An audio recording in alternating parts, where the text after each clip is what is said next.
성역 없이 정치를 꿰뚫어 보는 시간 월요일 모두 까기로 함께하겠습니다. 조원진 우리 공화당 대표 나오셨습니다. 안녕하십니까? 반갑습니다. 자, 우리 대표님 먼저 이 질문부터 드리겠습니다. 오세훈 서울시장이 취임을 하면서 낭비 없이 시정 운영에 솔선하겠다. 공간 안 쓴다. 이렇게 얘기를 했는데 다시 들어간다고 해요. 또 리모델링도 지금 했던 것 같고 뭐 서울 시민들한테 예. 거짓말한 거이 되잖아요. 네. 오세훈 시장이 서울 시민들한테 공간 안 쓰겠다 했으면 그걸 지켜야죠.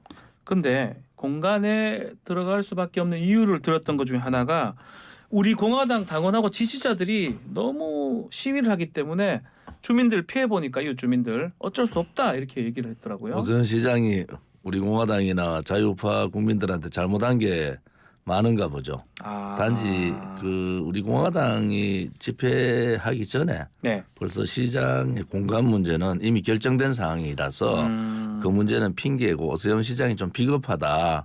왜냐하면 미리 다 정해놓고 예산 정해놓고 다 해놓고 네. 지금 우리 공화당 얘기를 하는 것은 잘못된 거다.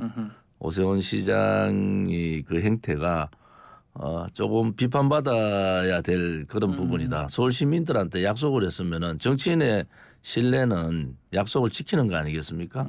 무신분립 거기는 어떻게 오세훈 시장을 없으면, 믿을 네. 수가 있느냐 네. 이렇게 보는 거죠. 근데 우리 공화당 왜 오세훈 시장한테 항의하는 그건 대표시니까요. 우리 2017년 3월 10일 날 5분이 돌아가셨는데 거기에 대한 진상 규명 뭐 그런 부분에 대해서 박원순 시장에 이어서 오세훈 시장도 그것을 완전히 외면하고 있다. 그런 부분에 있어서 오세훈 시장의 그 행동이 겉으로는 우파, 낮에는 우파, 밤에는 좌파 행동, 예, 뭐 이런 모습들이 별로 좋지 않다 그래 보는 겁니다. 낮에는 우파, 밤에는 좌파. 예, 알겠습니다. 나도 밤좌 처음 들어보는 건 얘기인 것 같은데. 강남 우파지. 그렇습니까? 알겠습니다.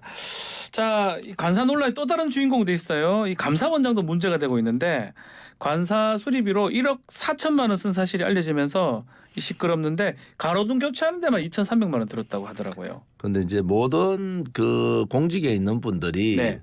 이제 옮기면은 자꾸 뭐를 수리하고 네. 자기 것으로 자꾸 이렇게 만들려 하는데 관사는 잠시 있는 거 아닙니까?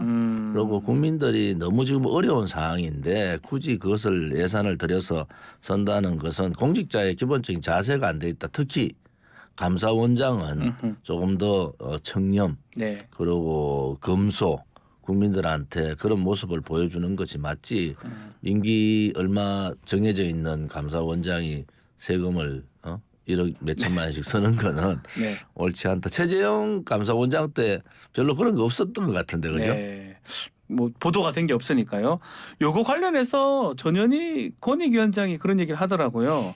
적법성 확인해야 된다면서 본인은 관사 100만 원 정도 동파 비용 수리 비용으로 그 횡령 아니냐 이렇게 막 털었는데 이거 같이 해야 되는 거 아니냐 이렇게 얘기를 하더라고요. 감사원이 올바르면은 감사원장에 대한 감사를 감사원이 하는 것도 옳다고 보는 거죠. 네. 사실 그게 올바른 나라 아닌가요? 맞습니다. 작게 직계 그 상관이라 그러죠. 감사원장이 법적 위반이 있으면은 그것을 또 국민의 의혹이 있으면은 그런 부분에 대해서 캐는 것이 감사원의 역할이다. 그렇게 보는 거죠. 자, 또 다른 또 이슈 중에 인사 부분인데요. 지금 정경련 회장 직무대행에 김병준 위원장이 내정이 됐습니다. 어떻게 보십니까? 윤석열 대통령이 예. 경제는 경제인들한테 돌려주겠다. 그렇게 그리고 하셨는데요. 과도한 예. 국가 개입 문제라든지 그 정부의 개입을 하지 않겠다 이렇게 말씀하신 것 같은데 네. 뭐 윤석열 대통령의 그 사실 멘토 중에 한 분 아닙니까? 그렇죠. 김병준 네. 위원장이 그분이 정경련 회장을 간다. 예를 들어서 본인한테 그렇게 요청이 와도 김병준 위원장이 하면 안 되는 거죠. 그것은 뭐 윤석열 정부의 입김이 정경련한테 직접적으로 가는 거 아니겠어요? 정경련이 바꿔야 될 부분 많습니다. 권력의 눈치 보고 그렇죠.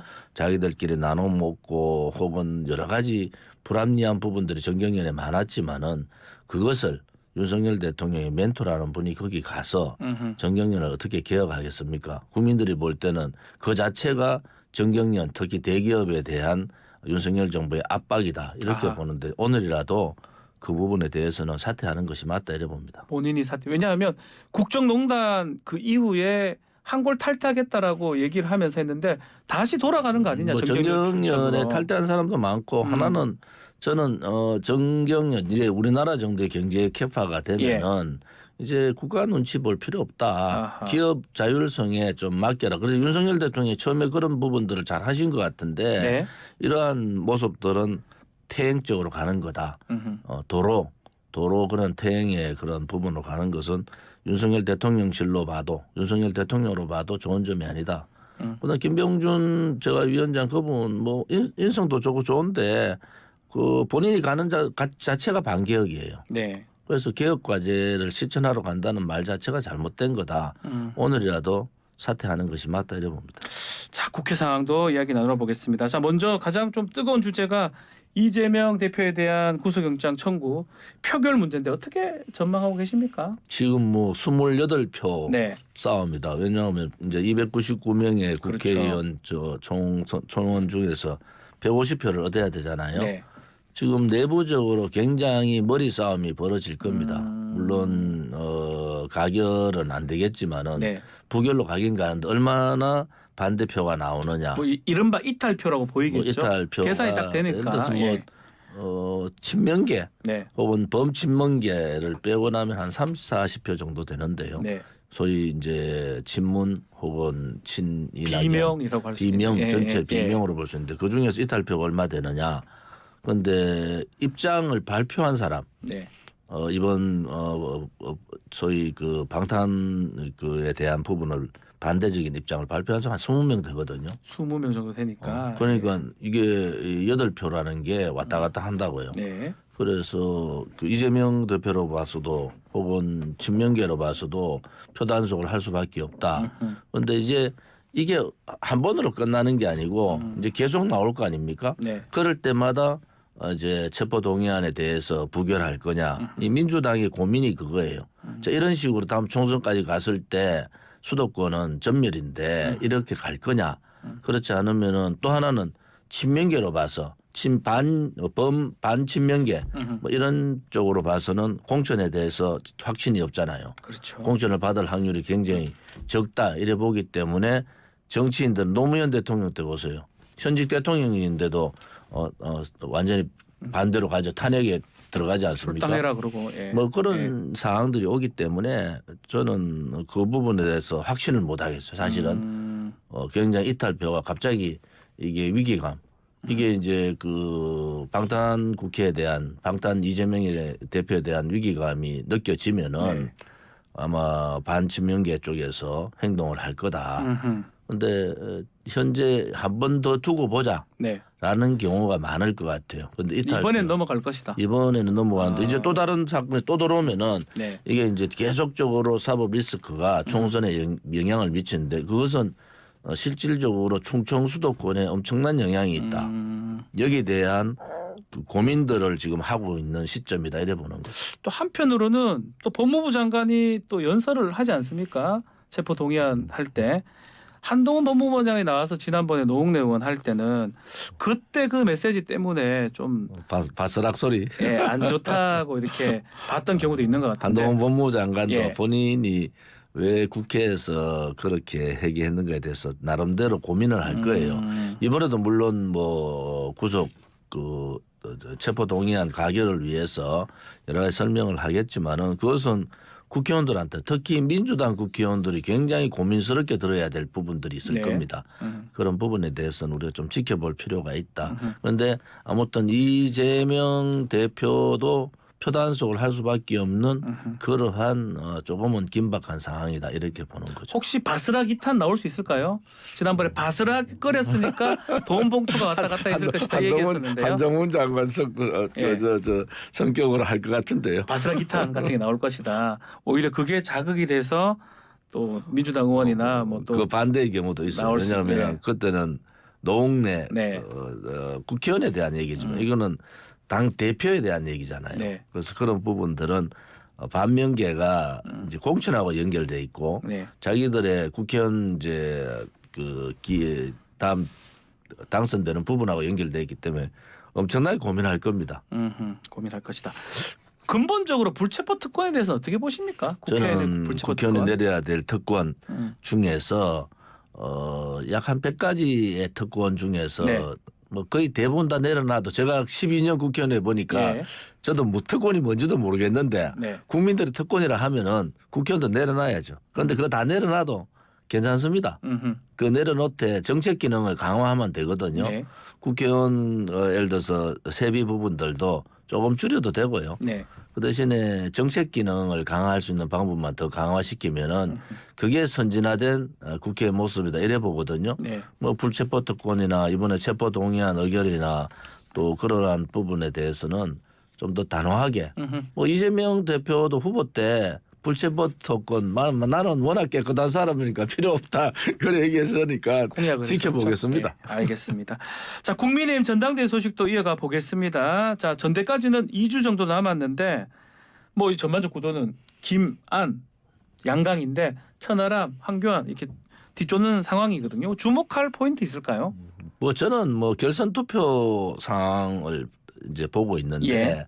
뭐 심평 변호사는 결선 투표 안 간다 하는데 뭐 결선 투표 갈 확률 안 갈 확률이 다 있죠. 단지 이 안철수 후보한테 조금 아쉬운 것은 네.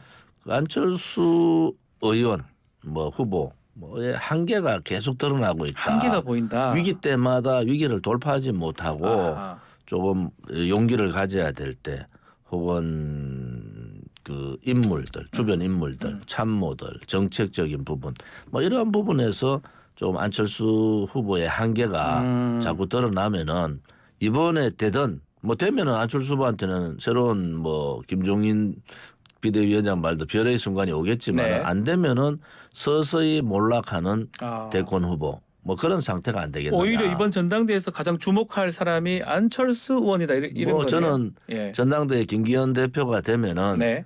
영남권 예. 특히 영남권은 70% 물갈이다. 아. 그래서 대구 경북의 국회의원들이 요즘 눈치 본다라고 바쁘더라고요. 네. 왜냐하면은 뭐 김기현 후보가 되면은 이번에 경선 과정에서 대통령실의 과도한 개입과 윤핵관들의 엄청난 또 행동들을 보면서 이제 공천 물갈이 소위 네. 공천 학살이 올 텐데 핵심 지역은 영남 특히 대구 경북 TK 지역이요. 그다음에 수도권 중에서 강남권 뭐 좋은 국민의힘이 좋은 강남권 쪽, 예. 뭐 여기에는 제가 볼 때는 뭐 한 70% 네. 물갈이 대구 국회의원이 12명 같으면은 8명 정도는 바뀌지 않겠느냐. 왜냐하면 아하. 평균 한 55에서 60% 이렇게 물갈이를 해요. 항상. 그런데 이번에는 뭐 영남권에 대한 물갈이는 아마 거세게 나올 거다. 그래서 대구 경북의 영남권 국회의원들이 눈치 보는 거예요. 그 물갈이 되면 그 자리에 누가 가는 거예요? 대놓고는 김기현 안철수를 지지를 못 하는데 뭐 김기현이 되면은 100% 자기는 안 된다. 날아갈 수 있으니까. 뭐 그게 정치적인 속성이 그렇잖아요. 또 한가는 뭐 정치 개혁 과제를 그런 인물 교체로 네. 인물 교체를 할 가능성이 대단히 높다. 왜냐 제가 정치 개혁을 얘기하는 것은 이 노동, 교육, 연금의 3대 개혁의 주체자, 네. 개혁 주체자가 정치인이잖아요. 그렇죠. 근데 정치인들이 이런 반개혁적 상황에서는 안 된다. 그리고 이제 그 물갈이 하면은 뭐 윤 대통령은 좀 노골적으로 얘기해야 돼. 네. 측근들한테 출마해라. 나가라고. 뭐 그 사람들 다 들어가는 거죠. 이른바 검사들, 측근들이 그 자리에 좀 되기 좋은 검사들도 들어가지만 아무튼 윤 대통령이 그 용산 대통령실에 있는 여러 사람들한테 출마할 기회가 되면 출마하라 하는 것은 네. 그 이제 앞으로 윤 대통령의 기본적인 그 소나기에 당을 지겠다 아니겠습니까? 그러면 진짜 국민의힘은 어쩌면 전당대회 이후가 더 문제가 될 수가 있겠네요. 저는 전당대회 끝나고 예. 벌어지는 일들이 그 의원들이 예측이 TK 의원들이 되는데. 가만히 있겠습니까? TK 의원들은 용기가 없어요. 용기가 없습니까? 그러니까 지금 뭐 정부에 속해 있는 사람 추경호 네. 부총리나 뭐 그런 사람들은 조금 고민이 덜하겠지만은 그분들이야 그 뭐 외에 측근으로 분류될 제가 수 숫자 시야를 보면 그 외의 사람도 다 공천 못 받을 텐데 그렇습니까? 용기가 없어서 공천 못 받아도 그냥 고개 숙이고 갈 것 같다. 단지 이제 누가 그 깃발을 들 거냐. 아하. 자기들이 공천 못 받을 걸 아는데 저항하지 못하는 그러한 모습. 또 이번에 대구 경북의 언론들이 지금 엄청 비판을 많이 해요. 예. 왜냐하면 최고위원 한 명도 되기 힘들다. 이게 보수 정권의 중심이라는 대구 경북이 당대표는 고사하고 최고위원 한 명도 배출하지 못하는 그런 상황이 오면은 현직 국회의원들이 굉장히 어렵게 될 수밖에 없다. 네. 그것은 뭐 그 TK 전체에 시도민들한테 엄청난 저항이 있다 이래 보는 거죠. 그러면 좀 전에 이 안철수 김기현 얘기하면서 김기현 후보가 될 가능성이 높다고 하셨는데 안철수 후보도 스탠스가 중요하다는데 최근에 있었던 가만히 있으면 아무 말도 안 하면 아무 일도 일어나지 않는다라고 정무수석 얘기했던 거 있잖아요. 그 한마디에 안철수 후보가 무릎 꿇은 거죠. 근데 우리 대표님 보시기에는 어떻게 하는 게 왜냐하면 이준석 전 대표는 자기라면 싸울 건데 이렇게 얘기를 하더라고요. 그게 이제 제가 지난번 얘기한 대로 전당대회에 경선 네. 과정이 일정이 들어가면요 못 해요. 그래서 그 전에 예를 들어서 이제 반정당의 자유, 이 나경원 의원에 그렇죠. 대한 반이성적 행동, 또 자기에 대한 어떤 압박, 뭐 정무수석이 노골적으로 할 때 그때 안철수 후보한테는 엄청난 기회가 온 거예요. 기회가 사실은. 온 건데 그걸 못 잡았다는 겁니까? 하루 이틀 고민하다가 무릎 꿇더라고. 그래서 안철수 후보는 뭐 제가 이런 평가한다고 안철수 후보가 미래가 없는 건 아니지만은 네. 조금 더 그릇을 키우고 담대해져야 된다. 이번 전당대회도 나가서 똑같이 의원들 4사람 뭐 후보들 4사람 뭐 이런저런 얘기보다는 안철수 후보다운 이것이 안철수 후보라 하는 인식만 심어주면 떨어지더라도 안철수 후보는 살 수 있는데 지금 이 구도로 그냥 가면 떨어지면 그냥 무너진다. 끝난다. 그러면 안철수 후보의 캠프에서도 나름대로 고민을 좀 해라.